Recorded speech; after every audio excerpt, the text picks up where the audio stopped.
I've got I guess a PSA for perverts out there who are going to North Seattle along Aurora Avenue to purchase sex.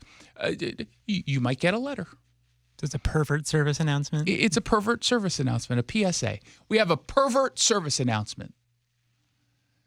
The city of Seattle is testing out a new approach to try to stop people from soliciting prostitutes. They still call it Johns, which in 2025, how dare you?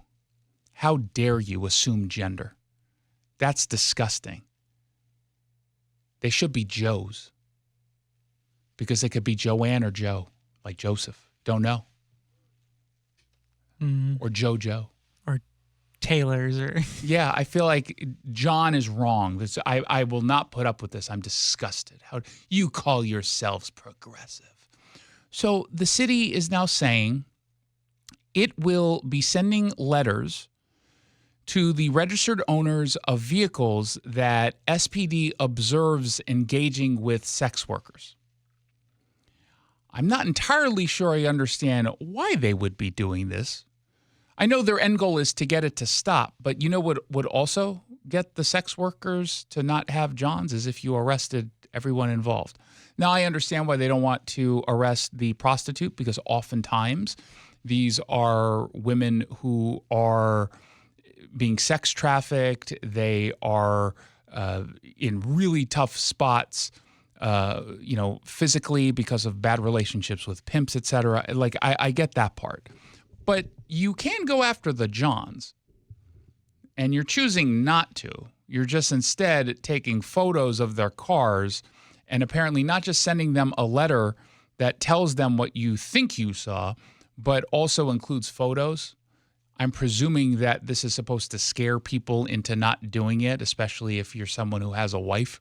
You don't want that letter coming in that says, this letter is to notify you that a vehicle registered to your name was observed by detectives with the Seattle Police Department Human Trafficking Unit on Aurora Avenue North, engaged in suspected illegal activity, illegal sexual exploitation activity, more commonly known as soliciting or patronizing a prostitute. Yeah, I know what it means. This area of Aurora Avenue North is known for its high volume of sexual exploitation activity. Specific details and photographs of the activity associated with your vehicle are included below and attached. And it gives the name of the owner, the car make and model, all that information, the time, the exact location, and it says observations. Suspected illegal sexual exploitation. But then it goes on to say, we're not going to charge you with anything. Don't worry. This is just a letter warning you that we're watching. What if that's their perversion? What if that's their fetish? To be watched? What if they're exhibitionists? People don't think these things through. Natalie Walton Anderson is the chief of public safety for Bruce Harrell, the mayor. She spoke with Jeremy Harris of Como. Will this replace arrests? Not at all. I mean, the goal here is realistically to deter and to interrupt the demand that exists out there. Essentially, it's an education and awareness campaign. People are coming to Seattle for any reason. An awareness campaign? Whoa. You mean to tell me soliciting for sex on Aurora is illegal? It's been happening this entire time. I thought this was like our red light district. What? That's so weird. And if one of those reasons are to prey on our most vulnerable population, we have to have approaches to deter and send a message that we will not tolerate those that come here, looking to, prey upon people. But you are tolerating it because you're not arresting the people engaged in this illegal behavior. You're sending them a letter that says we're aware, but we're not going to do anything to stop it. This is incredibly dangerous. It's exploiting victims here. It's disturbing, disgusting, but you get a pass. Don't do it again because we might send you a second letter or a 14th letter. Because the reality is, unless the photo that you have shows sex going on, which I don't think they're taking those photos, there's no evidence that a crime was committed. There's the implication that a crime was committed, but that's not going to be enough for a trial. To buy sex, it's a crime. Okay, well, usually, I correct myself before I even said it. I was going to say if it was a crime, we would arrest for it. This is the city of Seattle. Now, does part of me kind of understand this? Maybe they're going after a certain kind of person. If I'm the SPD sending this out, my assumption is there are probably different groups of quote unquote Johns out there. And maybe there's the super lonely, pathetic guy who's not a mean person, isn't intending to take advantage. He's just a lonely person. And this is the kind of attempt at deterrence that might work. Oh, okay, I guess. But also at the same time, this particular location in Seattle that's known for this, these are shady people who are going there. They're going there knowing that it's a shady area. So I don't know if a letter is going to mean any. I don't know. And I imagine you're not getting like the out-of-towners on business who are going there. I'm sure they're, connecting with some escort online, right? That's all I can. I don't know if this is going to work. I don't know. Unless you publicize the names, but that would probably be illegal because you'd be basically accusing them of a crime.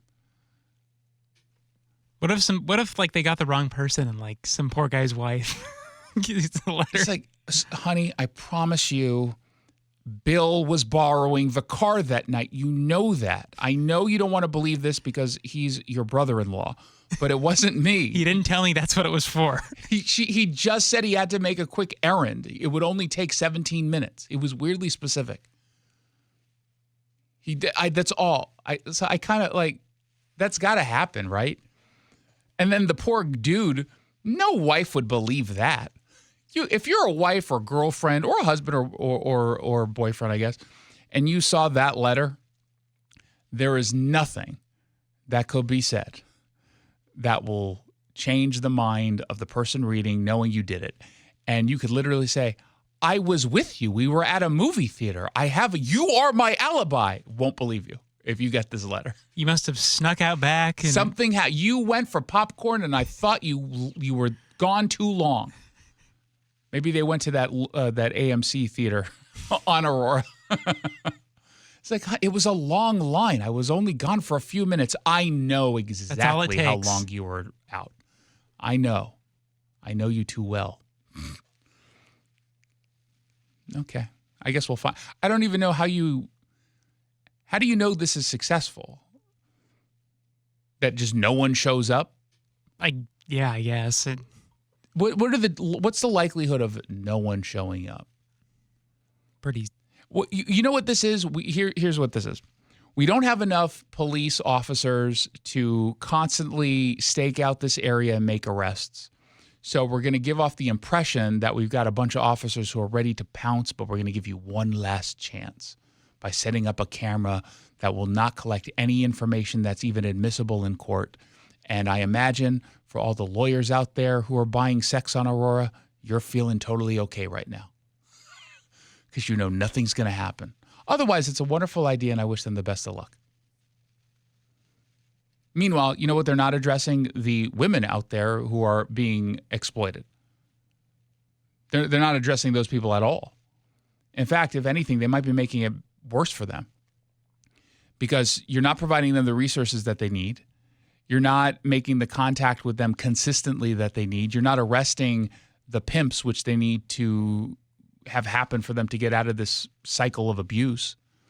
So all you're doing is starving them of the clientele, right? And not addressing the underlying issue, which I imagine means not only now will they continue to be exploited and abused, you're doing so in a way that might have them just move to a different location. But what do I know? I just use common sense. I mean, we got to the point, this might have been pre-COVID or maybe right at the beginning, where the Seattle City Council didn't want to have any arrests when an officer in the command staff said that he was arresting or wanted to arrest prostitutes. They got so angry. It became a big controversy. How dare you say you would do that? They're the victims.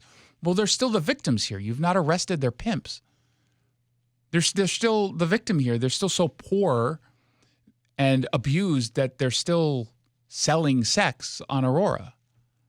But you sent them a Dear John letter. Why is it a Dear John? Isn't it a Dear John letter when you leave your husband? I think it's typically when There's a show, a sitcom called Dear John. Dear John, by the time you read this letter, I'll be gone. I always thought it was in the context of you're leaving your husband while they're away at war. That happened a lot during like World War II. That might also be it, but I think in the show Dear John, I guess it could be either though. yeah, I think it was you're either out of town or you're just at work and while you're away from the home in some way, your wife or your girlfriend says in a letter, I leave you. In fact, the show was an actual show. I didn't make that song up. I can't make up Wasn't there a rhymes movie that called quickly. that too? Yes, with Channing Tatum, but I don't know if it was that. They say, John Lacey comes home one evening to discover a letter from his wife, starting with Dear John, and informing him that she's leaving him. Lonely and now divorced, John joins a club where lonely divorced people can meet. And then they head on over to Aurora, and just for at least 7 minutes, they are not lonely at all. It's from the 70s, this show. God, how old am I? Why do I... Oh, no, it's from the 80s. From 1986. Don't do the math, but I was 4 years old when this show came out. How do I still have a reference? The show ended in 1987. How do I remember the song? Reruns, maybe? I don't think I've ever seen the show. I don't recognize anyone in it. Ralph Bates. Who's that? I don't know. He was John. There's only 14 episodes. How do I have any recollection of this at all? My mother must have watched this, which explains the end of their marriage. No, I'm kidding. They were fine.